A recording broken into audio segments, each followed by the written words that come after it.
તમને ખબર છે યુએસમાં એવરી ડે 9 બેબીઝ SIDS થી મરી જાય છે.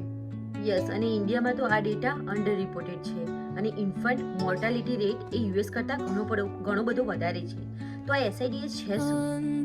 SIDS means sudden infant death syndrome. Means 0 થી 1 વર્ષનું બેબી થાય ત્યાં સુધી સ્લીપમાં અચાનક જ બેબી મરી જાય. યસ, આ મને ખબર હતી અને હું એવરી ટાઈમ મારા બેબી ઊંઘેલું હોય ને તો I was checking every 10 minutes કે બેબીની ચેસ્ટ મૂવ તો થાય છે ને, બેબીને નાખી જઈને અડું કે ઓકે બ્રીથ તો કરે છે ને ઇનફ. તો એટલું બધું સ્કેરી થઈ જાય ને.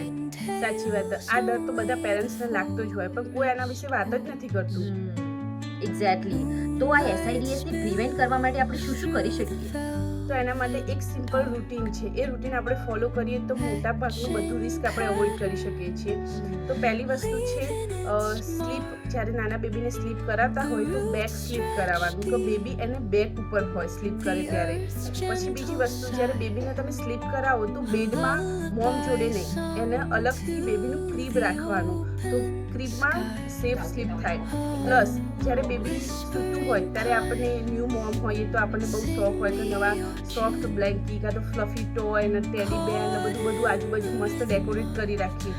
પણ એના લીધે સફોકેશન હાઝાર્ડ થઈ જાય બેબી માટે, અને બેબી હજુ એટલું નાનું હોય, રોલિંગ થઈ જાય, ફેસ આમથી આમ થઈ જાય તો એની તાકાત ના હોય કે બ્લેન્કેટ કે કંઈ મોઢા ઉપર કવર થઈ જાય તો ખેંચવાનું કે બૂમ પાડવાની કે રોવાનું, રાઈટ? તો સફોકેટ થઈ જાય, એના કારણે બી SIDS થઈ શકે.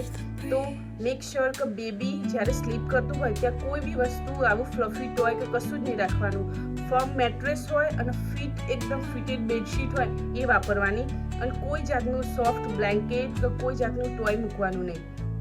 પ્લસ જ્યાં બેબી સૂતું હોય ત્યાં પ્રોપર વેન્ટિલેશન હોવું જોઈએ. મીન્સ કે થોડો ફેન ચાલુ રાખવાનું. એનાથી ઠંડી લાગે એવું નહીં હોતું, એનાથી બેબી પ્રોપર વેન્ટિલેશન હોય તો ક્લીન એર બ્રીથ કરી શકે. પ્લસ જ્યારે આપણને ઘણી વાર એવું થાય કે બેબી ન્યૂ હોય તો એને કેવું કવર કરીને આખો દિવસ લાગે કે ઠંડી લાગશે, કોલ્ડ થઈ જશે. તો મેક શ્યોર કે બેબીને ઓવરહીટ નહીં કરી દેવાનું, કારણ કે ઘણી વાર એવું થાય કે બેબીને એક લેયર પહેરાયું, બીજું લેયર પહેરાયું અને બેબીને ઠંડી લાગશે તો ઓવરહીટિંગ અવોઇડ કરવાની, કારણ કે ઓવરહીટિંગથી બી SIDS થઈ શકે. એના માટે તમારે જો જાણવું હોય તો આપણે જેટલા કપડાં પહેર્યા હોય એનાથી વધારાનું એક લેયર પ્લસ 1 લેયર બેબીને કરાવવાનું, કારણ કે એક ટી-શર્ટ પહેરીએ તો બેબીના એક કપડાં હોય, એના ઉપર એક સ્વેડર કર, ધેટ્સ ઇનફ. એના પર બીજો બ્લેન્કેટ મૂકવાની જરૂર નથી. પ્લસ એક બીજી વસ્તુ છે, ઘરમાં કોઈ સ્મોકિંગ કરતું હોય અને પેસિવ સ્મોકિંગથી બી SIDSનું રિસ્ક વધી જાય છે. તો મેક શ્યોર કે ઘરમાં કોઈ સ્મોકિંગ ના કરે, કે બેબીનું એન્વાયરમેન્ટ આપણે ક્લીન રાખી શકીએ. તો એ બધું ધ્યાન રાખવાનું મોમ અને ડેડની રિસ્પોન્સિબિલિટી છે.